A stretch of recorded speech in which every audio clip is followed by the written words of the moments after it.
Warning, viewers' discretion is advised as this may contain mature or triggering content. Title: Unexpected Fates, Part 1. Myrna, why are you doing this? Ceres demanded as Myrna grinned, watching as half of the world they had created was on fire. It hurt to watch. The five of them had done so much work to make this world perfect. Though, it was now only four that remained. It hurt Ceres, feeling the very life of the world he'd formed, dying. Myrna turned to him. Oh, come now, Ceres. You know I'm only cleansing the impurities. I am the Celestial of Wrath and Empathy. These puny little humans, as Britannia calls them, are nothing but a smudge. They are tarnishing your beautiful world. Ceres stared at Myrna. No! They are living, or at least, they were trying to. They do this. You know this as well as I. Myrna, stop the wars. Please. You are scaring Ervo and Britannia as well as myself. Myrna frowned. But I'm doing this for you, Ceres. She closed the distance between them, her hand raising to cup his cheek, but he pulled back. You are hurting me more than the humans. You know I'm connected to the world, and you're killing it, Myrna. Do you want me to die? Myrna flinched. Never! My love for you will heal you slowly, but surely. Ceres shook his head. I don't want your love if this is what it is. This isn't love. Myrna frowned. But I am love. I'm the embodiment of it. I've cherished you, Ervo, and Britannia for so long. Ceres shook his head. You shouldn't have been the Celestial of Wrath and Empathy. The two don't mix well. Garv should have remained the Celestial of Wrath. We still don't know how he died. A strange smile crept along Myrna's face. He was terrible at his job. He kept peace in the world for too long. He was afraid to start wars. He didn't understand the hatred within the world like I did. Ceres took another step back as Myrna's pink eyes turned blood red, smiling at him. Myrna? Don't be so alarmed, Ceres. This was all for you. Do you have any idea how much it hurt to watch the things called humans tear apart love? Sure, some of them found their true love, but most of them? She moved towards the orb in the middle of the room, staring at the orange world they had created, half of which was charred from the burning wars. Most of their emotions were like an internal war, chaos, so I had to set it free. She smirked. All I had to do was charm Garv into my bed, and then I took his soul, his power. He vanished into dust. He was so surprised. You know how much he loved me from the start, but you are the only one I have ever truly loved. I thought about taking away Ervo and Britannia as well, though it would be useless considering how much they love each other. They aren't a threat to us, to our love. Ceres couldn't believe the words leaving Myrna's mouth. Have you lost your mind? He asked with a horrified look. Myrna frowned. No. Why are you looking at me like that? I love you, and you love me, right? Myrna's voice trembled slightly as she watched Ceres' face grow cold. I'm sorry, but I have never loved anyone before. I care for you and the others, but you should know my heart goes to the world I create. You should know this, Myrna. It makes it almost impossible for me to love. Then let me help you. I know you love me. Please, Ceres, please. She moved towards him, resting her hand on his chest over his heart. He felt a faint spark shoot through him, and he jerked back. No! He growled, staring at her. Myrna, There are reasons I can't love. If I do, the world, or worlds I create, could explode if my heart were broken. It's the price that all celestials of worlds pay. If you wanted love, you shouldn't have killed Garv. He loved you. He was free to do so. Even if you gave me the option to feel love, I would never love you for killing Garv. He turned his back on Myrna. I will keep it a secret from Ervo and Britannia that you killed Garv. They still think he blessed you with his power due to his deep affection for you. All I ask in return is you stop the wars. Calm their emotions, Myrna. Do your job.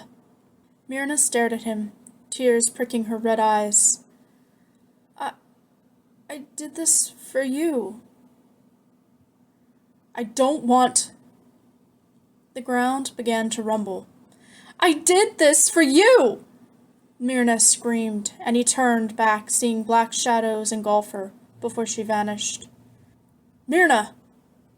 Shock filled Saris before he noticed the darkness beginning to cover the orange planet. Pain filled his chest, and he grew weaker, dropping to his knees as the darkness spread. Ervo and Britannia burst through the doors, rushing to Saris' side. How could you promise to hide such a thing from us? Britannia asked in anger. That's not important right now. We need to lessen Saris' connection with the planet. Saris, abandon it. We will leave. The three of us will start new. Saris stared at Ervo as he uttered crazy words. Abandon this world? Why? He couldn't. He didn't want to. He began to cough, silver blood falling from his mouth, making Britannia gasp. You need to leave this world behind. There's no saving it, and you know that. There's no saving Myrna. She is lost. Saris' head ached. But we can create a new world.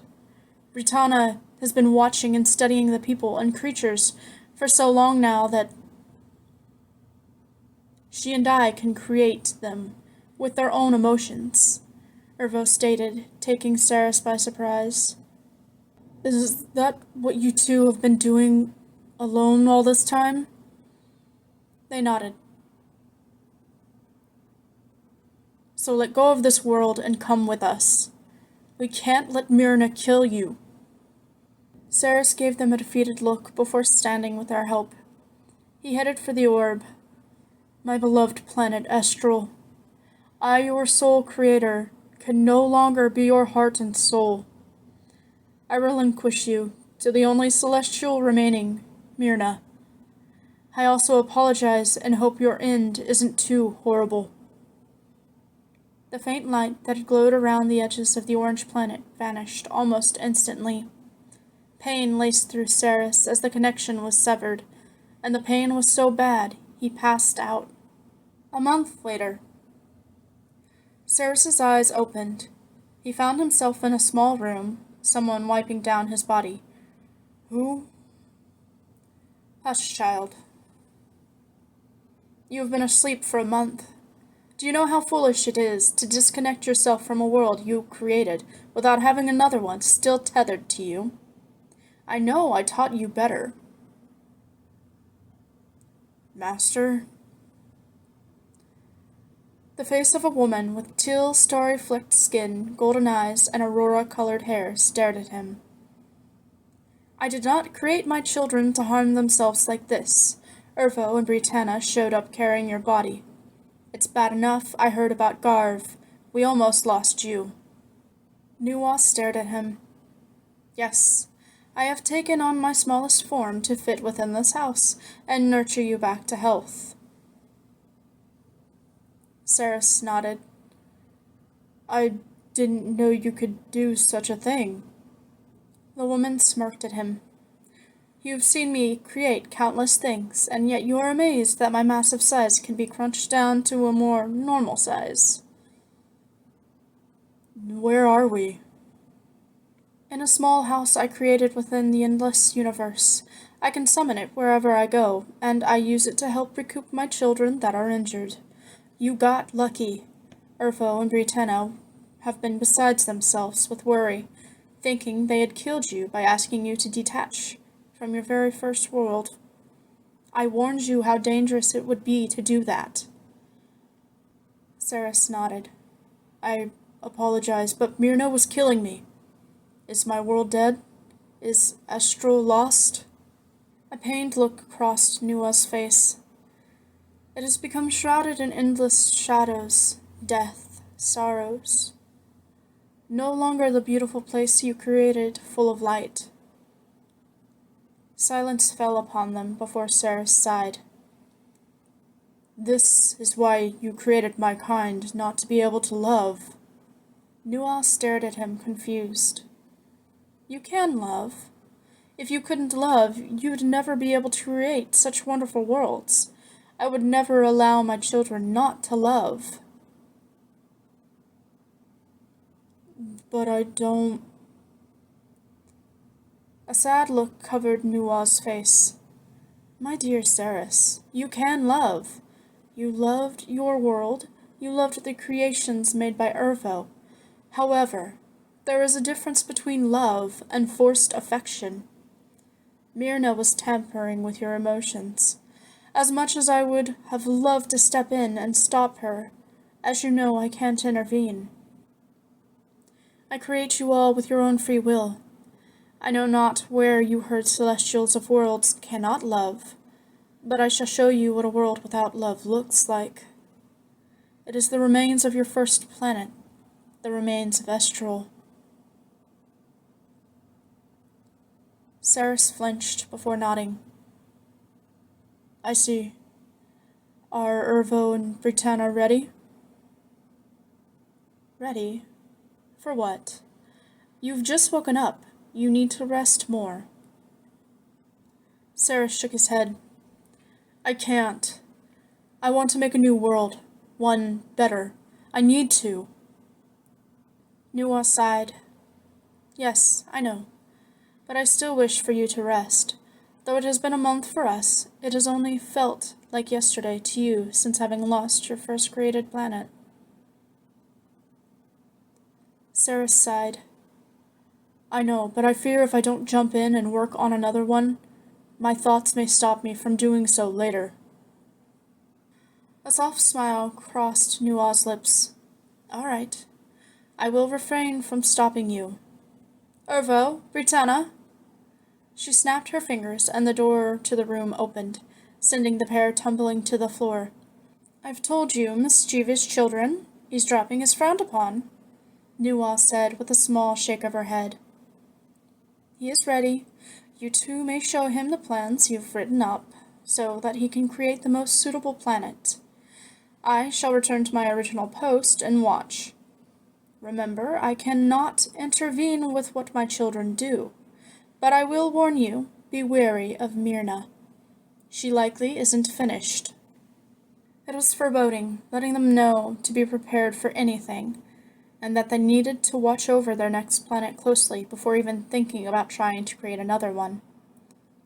Ceres turned his eyes to Urvo and Britannia. Show me the plans. To be continued. Yes, you heard right, I did say to be continued. I've decided to start doing extended short stories. These ones will take up about maybe 4 episodes. It just depends on if I feel the story has ended well. So, it could only last for 2 episodes, or it could span out to like 10. Either way, I intend to try and set it up to where the extended stories will be in a separate playlist, making it maybe a little bit easier to find them. But it has been a while since I've messed with making playlists on YouTube, so I'll have to test it out and see where it goes.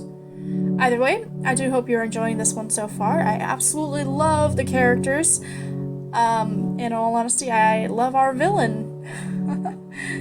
But we will see where the story goes, because I honestly don't have a solid ending for this one yet. I started writing it and I just just letting it flow. So, I hope you've enjoyed it, and if you haven't, like, comment, and subscribe, and I will see you all next time. Bye!